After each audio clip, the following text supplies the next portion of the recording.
Les pertes en vie humaine, y compris des femmes et des enfants, causées par des affrontements entre des groupes armés et d'actes délibérés de violence sont intolérables. Puis, le meurtre récent du bâtonnier de Port-au-Prince, Maître Montfarrier d'Orval, a été un coup particulièrement dur contre les efforts des défenseurs vers un meilleur état de droit ici en Haïti. En ces circonstances tragiques qui se multiplient, mes pensées vont aux victimes ainsi à leurs familles et leurs proches. La construction un pays plus stable, démocratique et prospère ici en Haïti est une priorité pour le Canada dans sa relation avec le gouvernement d'Haïti et la population. Je souhaite saisir cette occasion pour réitérer l'engagement du Canada à travailler avec le peuple, le gouvernement et la police nationale d'Haïti pour faire une police professionnelle au service de l'État de droit, de la sécurité des citoyens et du respect des droits humains. La signature aujourd'hui d'un protocole d'entente concrétise la volonté continue du Canada d'appuyer le gouvernement haïtien dans sa démarche de professionnalisation de la PNH et la lutte contre l'insécurité.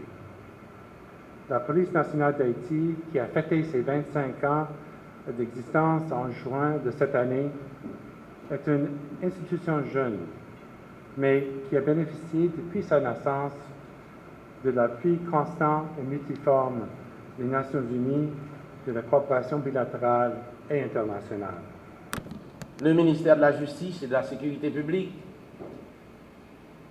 par mon humble organe, tient à remercier l'ambassadeur du Canada pour tout l'appui apporté à la Direction générale de la Police nationale d'Haïti et relativement à ce protocole d'entente que nous allons signer ensemble. Le ministère de la Justice et de la Sécurité publique entend poursuivre, entend mettre en œuvre tout ce qui vient d'être dit et tout ce que nous aurons à faire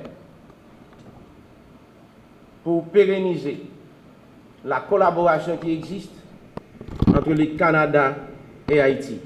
Nous avons dit.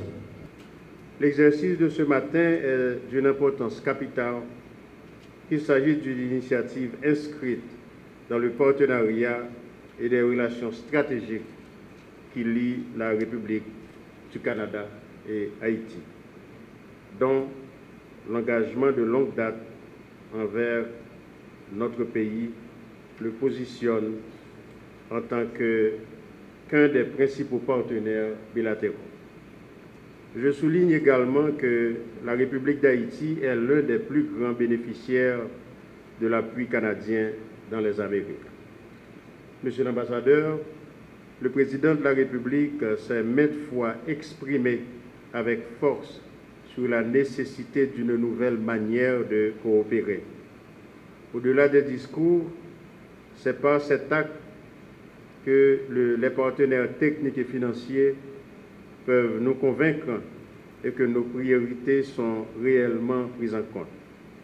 Cette cérémonie d'aujourd'hui est un signal positif et un pas dans ce sens. Ainsi, c'est avec beaucoup de plaisir et certainement avec un sentiment de satisfaction que je m'apprête à signer en présence du ministre de la Justice et de la Sécurité publique ce protocole d'entente d'un montant avoisinant les 12 350 000 $ canadiens, dont l'objectif est de renforcer les capacités institutionnelles et opérationnelles de la Police nationale d'Haïti, la PNH. La police ne symbolise pas seulement la force, mais également la justice, puisqu'elle est le plus souvent appelée à juger avant les juges. On comprend donc que les policières et policiers doivent être perçus et doivent être des femmes et des hommes de haute conscience.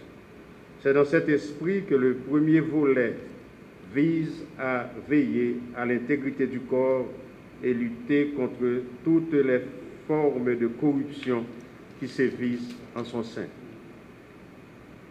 Pour avoir une police professionnelle, il faut passer par le relèvement de l'institution et le relèvement entraîne la confiance de la population. Mesdames, Messieurs, le pays a consenti beaucoup de sacrifices pour la République, dispose d'une police à la hauteur de ses besoins. Depuis le processus d'entrée, la formation jusqu'à la carrière de ces candidats devenus policiers.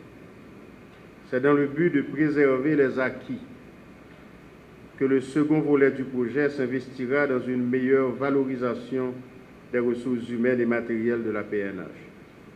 Le projet entend ainsi contribuer à une gestion optimale des ressources humaines, condition sine qua non pour disposer d'un corps de police motivé et professionnel.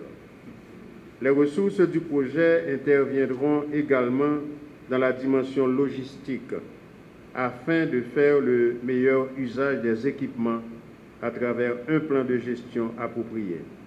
Un montant d'$1 million canadien destiné au financement d'activités complémentaires à impact rapide est également prévu dans la seconde phase du projet.